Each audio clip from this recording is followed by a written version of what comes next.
3 shiurim already, the Heter Mechira.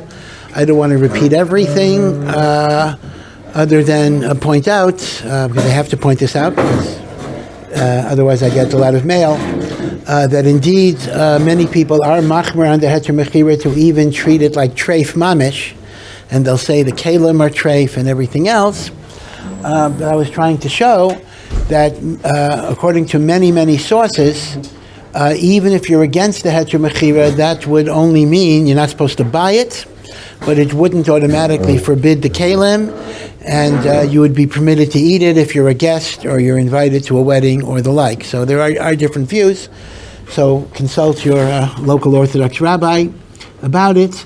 But as I say, if you go through all of the shilas in great lumdus, you will see that it doesn't necessarily translate in an isser on the consumer level, although there may be an isser to buy it and patronize and the like.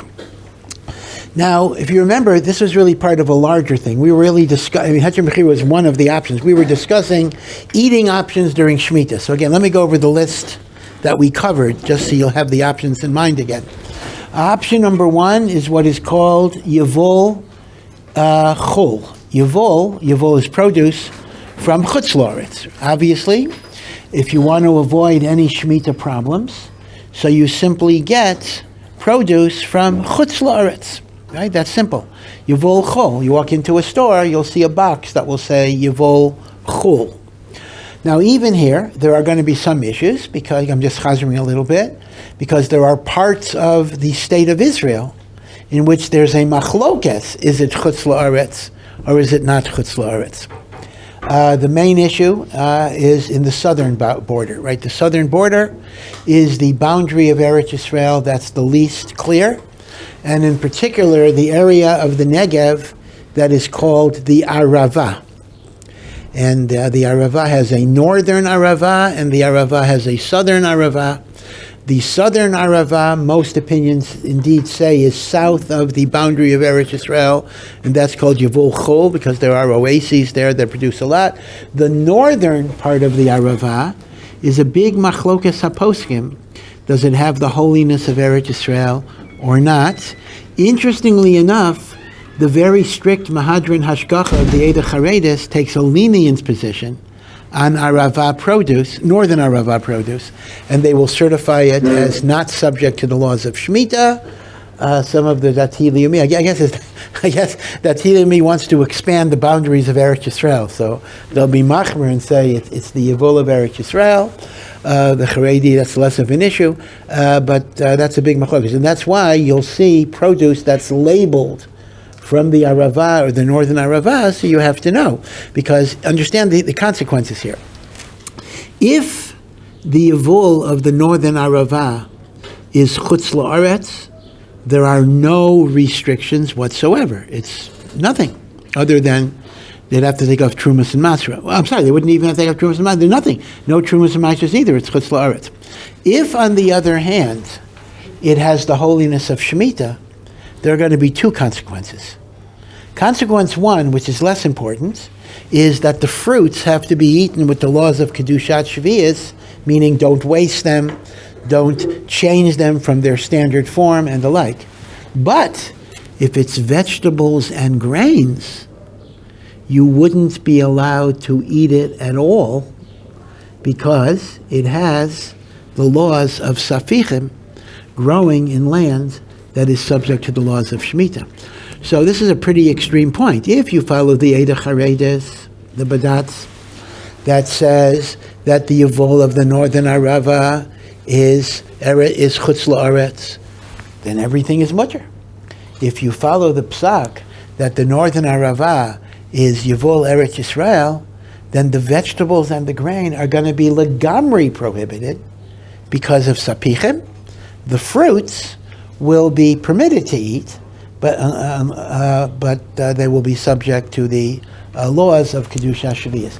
Now, one other point, I don't want to overwhelm you with detail, but just to remind you that the Chazon Ish had a psak by Sapichim that is very important, that the rule that you can't eat vegetables and grains that grew during Shemitah only applies if all of the growth occurred during Shemitah. According to the Chazon Ish, if even a little bit of the grain or the vegetable was already above ground before Shemitah, even if 99% grew during Shemitah, it is not nichlal in the gezerah of sapichem.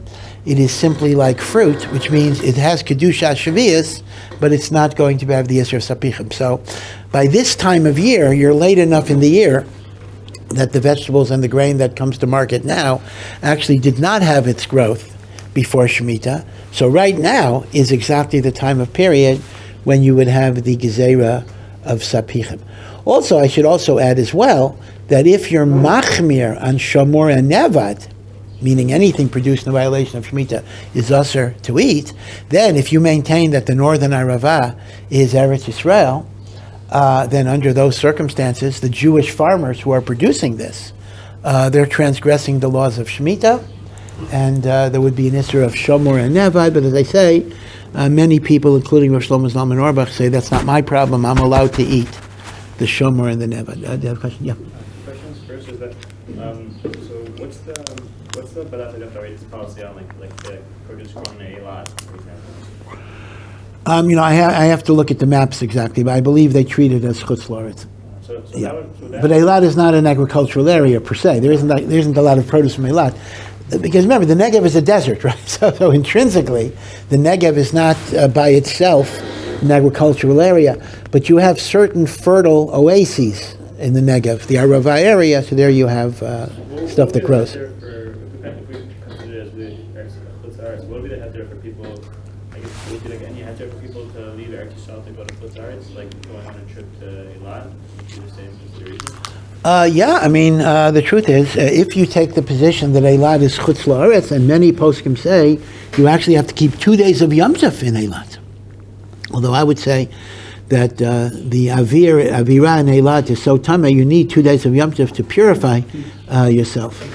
So according to that, just to go to Eilat would be the issue of leaving Eretz Yisrael to go to Chutz La'aretz. Now, people do this all the time. They want to go on vacation, they want to go to a wedding, they want to do this and that. It's not so pashut. There are halachas. When are you allowed to leave Eretz Yisrael? And they would apply equally to Eilat.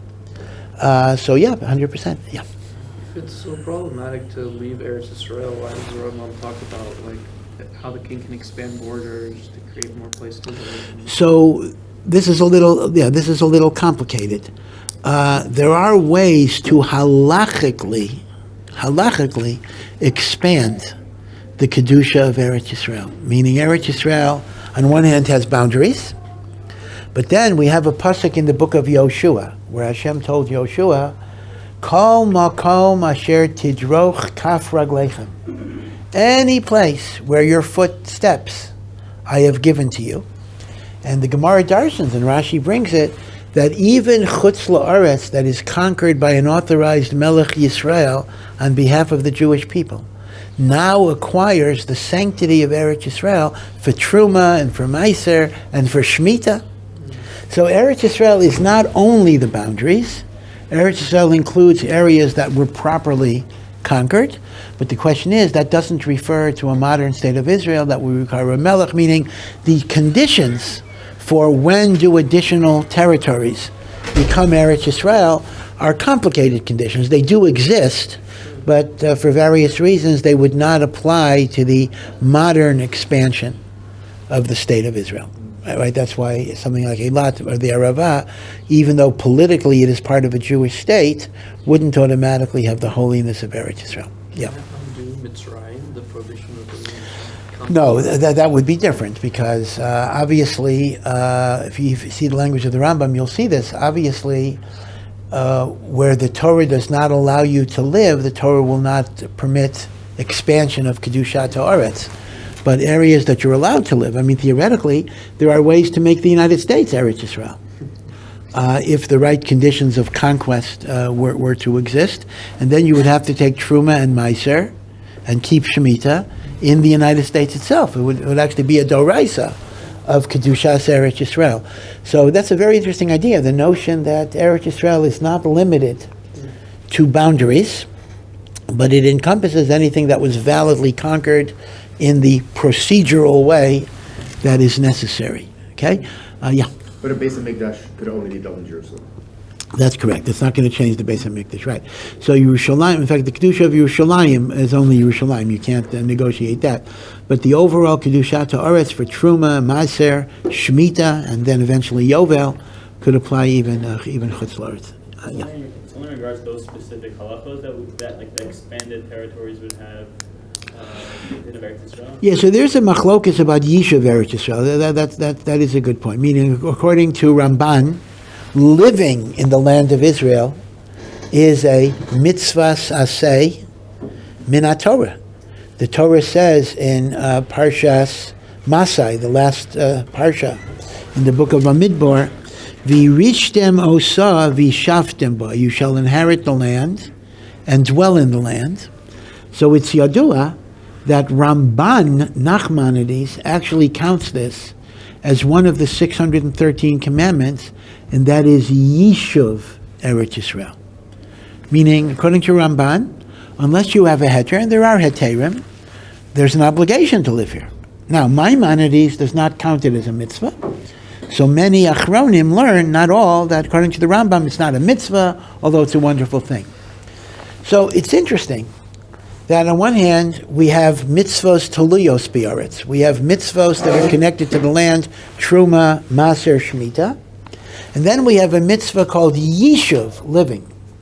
The mitzvah of living may not be the same as the mitzvah of Trumas, Meiser, and Shemitah. And this works in both ways. I believe the Kafter V'Ferech, who is the Kafter V'Ferech? Have you ever noticed in Geula a street, Ishtori HaParchi? Okay, maybe unfair question. But anyway, there's a street, Ishtori HaParchi. That's a street in Geula. And he was the name of a Rishon. Ishtori is actually an unusual name. But he was one of the Rishonim who was a traveler. He had a wanderlust. He loved to travel. And in like the 1200s, he went through Eretz Yisrael, which was totally desolate.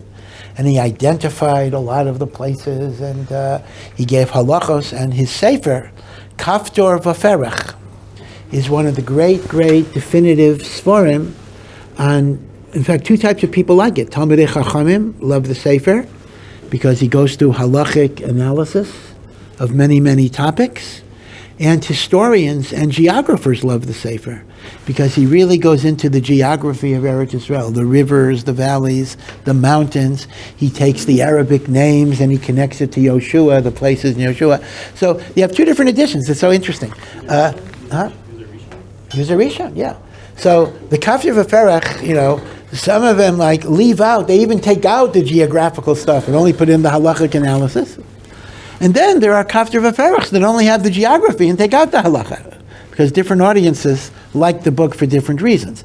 The truth is, both parts of the book are very important. So one of the very interesting points the Kafir V'Ferech makes is like this. And I didn't fully address this, I'm not going to fully address it now. Eretz Yisrael was settled twice. We have the Kedusha in the time of Yehoshua. And that lasted until the destruction of the first temple. And then we had the resettlement of a much smaller area in the days of Ezra. And that's called Kedusha Shniya. Yehoshua is called Kedusha Rishona. Ezra is called Kedusha Shniya. We actually paskin that the obligation of Trumas and Masros is only in the smaller area that was settled in the time of Ezra, and not in the larger areas. In fact, that's part of the problem with Eilat. Some say Eilat is in fact within the boundaries of Eretz Yisrael, but it was not conquered or settled. I shouldn't say conquered, it was not settled b'mei Ezra. Right, so that's part of an issue too, meaning when you discuss boundaries, you're really looking at two different questions. Is something within the boundaries of the Torah, which is Yoshua's conquest? Or, even if it is, was it within Ezra's settlement? So the Kafir V'Ferech is Machadesh, that even though for Truma, Meiser, and Shemitah, we have to look at Ezra's boundaries, but for Yishuv Eretz Yisrael, even the original boundaries of Yehoshua are going to be sufficient. Now, the opposite might be true as well. let's assume that you've expanded the boundaries beyond Eretz Yisrael by a valid conquest, and therefore you're chayav in Truma, Meiser, and Shemitta, perhaps you wouldn't get the zechus of Yishuv Eretz Yisrael. Okay, in other words, Yishuv Eretz Yisrael is much more totally on the boundaries of the Torah than the technicalities of the Kedusha of mitzvahs Tliyas B'Aretz. That's what the Kafter V'Ferach seems to say, yeah. So would that, so according to the Kafter V'Ferach, it would not be leaving Eretz Yisrael if you're going to Eilat? That's correct. Assuming Eilat is within the Torah boundaries, even though it was not settled by Ezra, you would fulfill Yishuv Eretz Yisrael even in Eilat, right? That's the Kafir V'Ferach's Chiddush. But some do say that perhaps Eilat was not even included in the Kedusha Rishona. Right? So that's a big machlokus. Again, it's a very, very complicated sugya, Kedusha Rishona, Kedusha Shniya. What are the requirements for the expansion of Eretz Yisrael in a halachically valid way? And that may not give you the mitzvah of Yishuv Eretz Yisrael in that particular ritual. By the way, a little aside, I think we talked about this, but just to mention it again, Ramban takes the position that living in Eretz Yisrael is a mitzvah saseh min haTorah. Doraisa. So let's look at Ramban's own life. Ramban lived in Spain, Barcelona, and he became known really as the Gadol Hador in Europe. And he died in Eretz Yisrael, but how did he get to Eretz Yisrael? So the story goes, towards the end of his life, he was summoned by the king of Aragon to engage in a disputation about Judaism with a Catholic monk, a friar, who was a Jew who became an apostate. And there used to be these public debates in which Christians would bring up this verse in Isaiah and this Gemara to prove that Yeshua was Mashiach. And it was the Ramban's job to be defender of the faith, defender of Judaism. And this is called the Vikuach HaRamban. We actually have a record of this discussion, Vikuach HaRamban. And I think they even made an off-Broadway play, The Disputation. And you can get it in English, you can get it in Hebrew, all sorts of things. So what's interesting is that initially the Franciscans who organized this, they were very excited because they figured that this will be a cakewalk. Here we have a Jewish guy who knows all of these Talmudic sources, and he's going to really mess up the Ramban, and we will establish in the eyes of everybody the superiority of the Christian faith. What happened was that the Ramban, as you might expect, was very, very convincing, very, very articulate. He spoke Spanish, right? The Ramban was... And around the second day, the Franciscans wanted to pull the plug. They wanted to kind of shut off the mic, as it were, because things were going too good. But the king got interested. The king kind of liked what the Ramban was doing, and the king ordered... The Ramban didn't want to do it, by the way. The Ramban said, this is a no-win proposition, because if I lose, Chilul Hashem, you're desecrating God's name. If I win, the Jewish people might be, killed because they defame the faith or whatever it is. The Ramban did not want to do this at all, but the king ordered him to do it, so he did it. So be it as it may, at the end they had a vote, like the audience had to vote, like who was the better debater. So the Ramban won the vote. So that's the good news. And in fact, the king even gave the Ramban a monetary gift, and he said, "I never heard such a great defense of a position that's wrong." Meaning, of course you're wrong, everything you say is false, but you really defended it in such a beautiful way. This is what he told the Ramban. But the problem was this had some negative consequences. The good news is Ramban won the debate. The bad news is the Franciscans were actually pushing that the Ramban should be killed, because he said negative statements about Yashka, everything else, and it was only the king's intercession that the king didn't want to kill the Ramban. He liked the Ramban, but the king was under so much pressure that in order not to give the death sentence to the Ramban, he had to kind of exile the Ramban from Spain, meaning if you leave the country, your life will be spared. So he left Spain only because he was kicked out of Spain. And at that point, he was 70s. At that point, he decided he would go to Eretz Yisrael. And it was a very long and dangerous voyage. The Ramban did come to Eretz Yisrael. At that point in time, There were very, very few Jews in Yerushalayim and Hebron. The Ramban even writes they couldn't even get a minyan. They had to get some Jews from here, and there was not even a Sefer Torah in the whole city. And therefore, for a while, he moved up north to Akko. Now, Akko has virtually no Jews today, but Akko in those days, around 50 years before the Ramban, there were 300 of the Balei Atosvos from France that established a big, big Jewish Yishuv in Akko. And the Ramban spent his first Rosh Hashanah in Akko with the Balei Atosvos, and he was honored to give a drasha. And you see that the Ramban wanted to show that although he was Sephardi, he came from Spain, but he started mentioning all the different Balei Atosvos in France. You see that the Ramban was trying to connect to that olam. By the way, that beautiful colony of 300 Balei Atosvos, 300 families, was destroyed around 50 years later. I mean, Eretz Yisrael was a tremendous state of turbulence. This was the Crusades. I mean, you had Muslims in the south and Christians in the north, and the Christians were fighting the Muslims. And when they got distracted from that fighting, they would just destroy the Jews. So, things were going back and forth. So Akko was the place to be when the Ramban first came. 50 years later, Akko was no good, but Jerusalem was a little better. But the Ramban did leave Akko after Rosh Hashanah. He went to Yerushalayim. He actually founded a Beis Knesset, right? In the old city, right near the Chorva, there is a shul that is called Beit Knesset HaRamban. Now, the building is an old building, but it's not from the Ramban's time. It is after the Ramban. But the site of that shul, the place where that shul is a shul the Ramban founded. So it really is the old, other than the Kosel itself, it is the oldest Makom Tefillah in Yerushalayim, the Beis Knesset of the Ramban. For some reason, there are other shuls in Yerushalayim, in Kataman, that are also called Beis Knesset Ramban, but they're later. They're not the Ramban's Beis Knesset. And the Ramban did a lot of stuff in Eretz Yisrael, even though it was such a difficult place to live. The Ramban completed his Perush on Chumash in Eretz Yisrael. The Ramban even did a little archaeology. The Ramban writes at the end of his Perush on Chumash about Machzis HaShekel, the half shekel that you have to give for the Beis HaMikdash. There's a machlokes Rashi and Tosfos. What is the silver weight of a half shekel? It's very relevant for Pidyon Haben and everything else. And neither Rashi nor the Balei Atosvos ever saw a half shekel, and they never were in Eretz Yisrael, but they tried to figure it out from different sources, different texts. They tried to figure out the weight of a half shekel. So the Ramban says that when he was in Yerushalayim, he bought a half shekel coin from the Second Temple that an Arab merchant sold him, probably cheated him. And the Ramban bought this coin, and just like today, a half shekel coin from the Makom HaMikdash, from the Zman HaMikdash. And the Ramban said he carefully weighed it to see exactly how much silver, and then he figured out the impurities in the silver.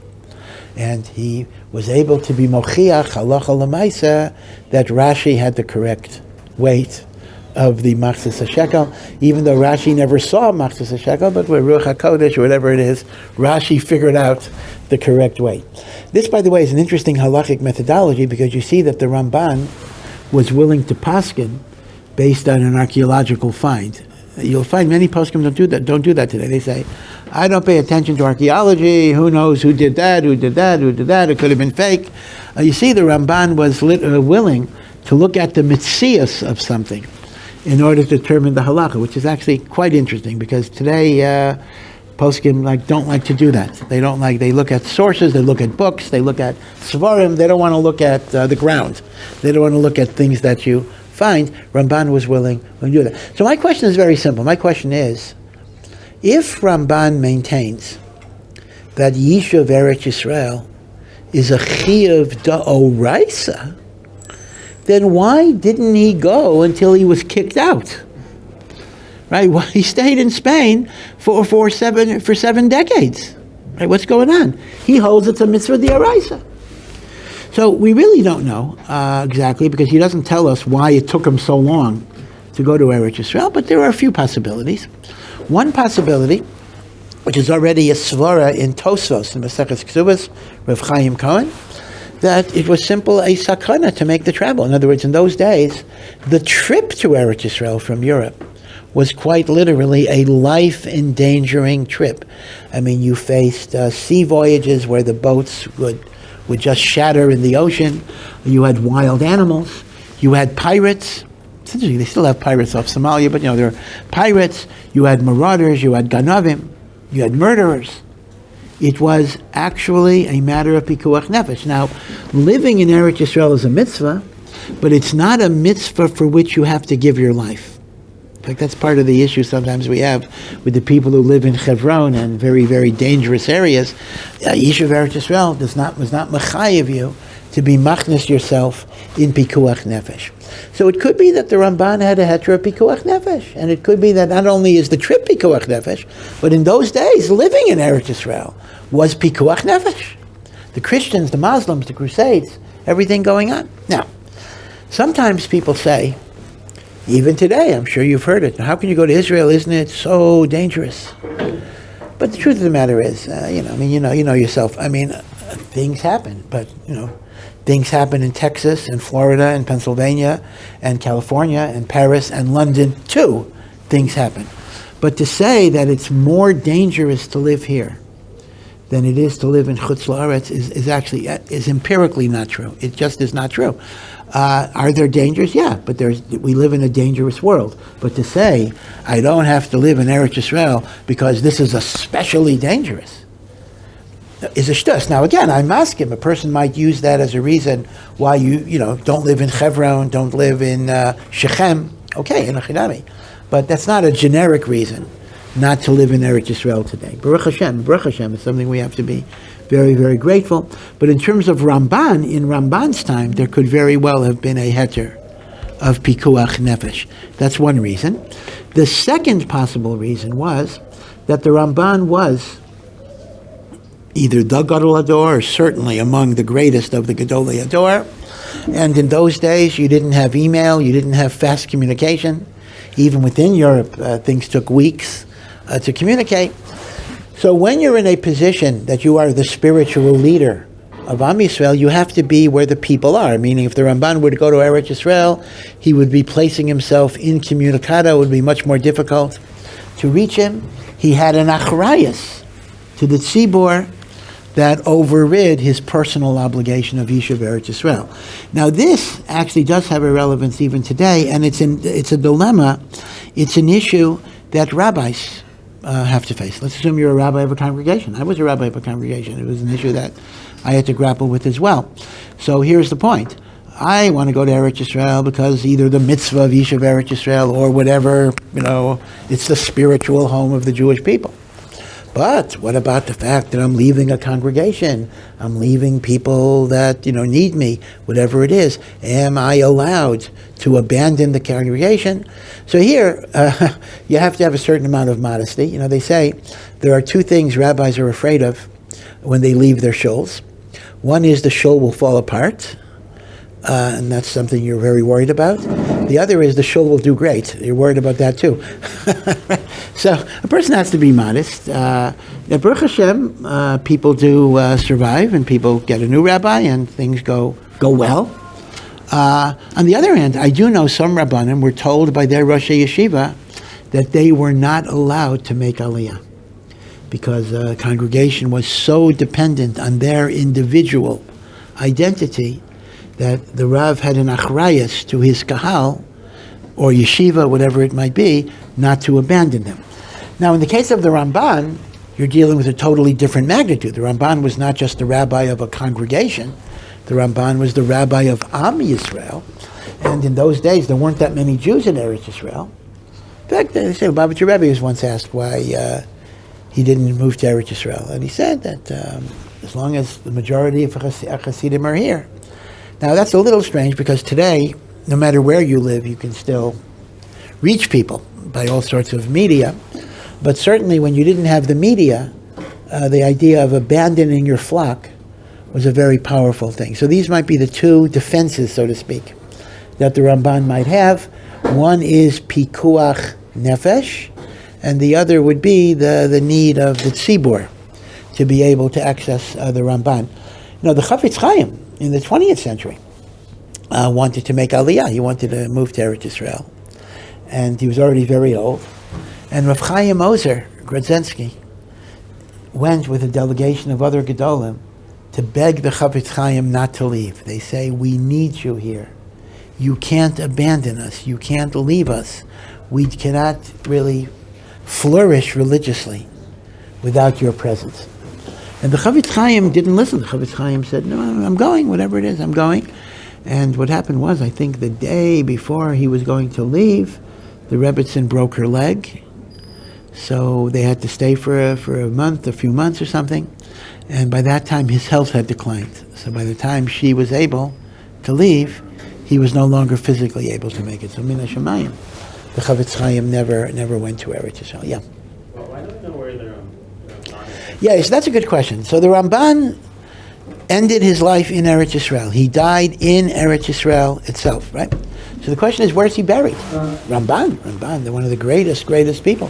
Where is he buried? The short answer is, we really do not know exactly where the Ramban is buried. Some say it's in Hebron, and some say it's in Akko, and some say other places. There really is no clarity on this.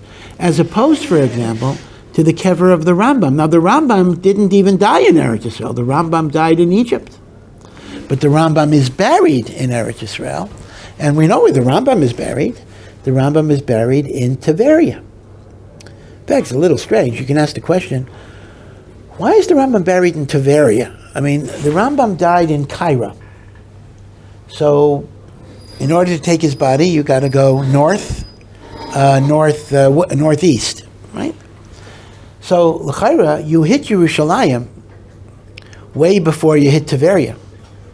Now, Yerushalayim is a holier city. One would have assumed if the Rambam is going to be buried in Eretz Yisrael, let him be buried on Har HaZeisim, Mount of Olives, whatever it is. What's Tiberia? Tiberia is really, far north. It's another, 2-hour drive, but I mean, whatever it would be a few days of traveling.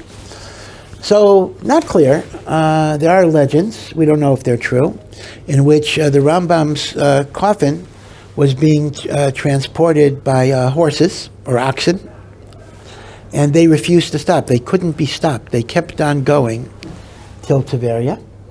And the reason was that Tiberia was the last site of the Sanhedrin. The last Sanhedrins, after the Churban, were in Tiberia. And the Sanhedrin is the yesod, the foundation of Torah Shebaal Peh, the oral law. And Min HaShamayim, they wanted the Rambam to be connected to the Balei Masorah of Torah Shebaal Peh. And members, although we do have some Sanhedrin who are buried here in Sanhedria, right? But the last Sanhedrin was in Tiberia, so the concept was the Rambam was the Hemshech, he was the continuity of the last Sanhedrin. So we do have a Masorah as to where the Rambam is buried. Rabbi Akiva is buried there. Ramchal, many say, is buried there, although that's machlekes exactly where the Ramchal is buried. But Ramban, why would it be such a secret? I mean, there's many Gedolim who are Gedolim, Kedoshim, but much less stature than the Ramban. And yet, we don't know. So I don't know. It's a kasha. It's not only a question where the Ramban is buried, it's a kasha. Why wouldn't that information be so widely known? So I don't know. But some say it's Hebron. You'll see in Hebron. There's a tzion that some say may be the Ramban's kever, but it's certainly not for some. But again, how I got onto this, I don't remember, but I think it was the Chiddush of the Kafter of Aferach, that even if land does not have the Kedusha for Shemitta and Truma and Maser, because it was not resettled by Ezra, as long as it's within the biblical boundaries of Eretz Yisrael, there's a mitzvah of Yishuv Eretz Yisrael.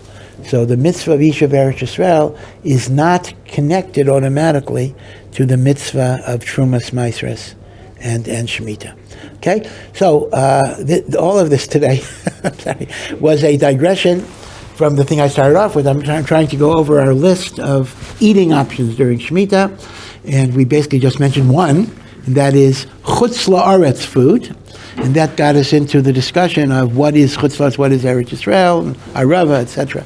and like. But that's option one, Yavol chutz la'aretz, no problem.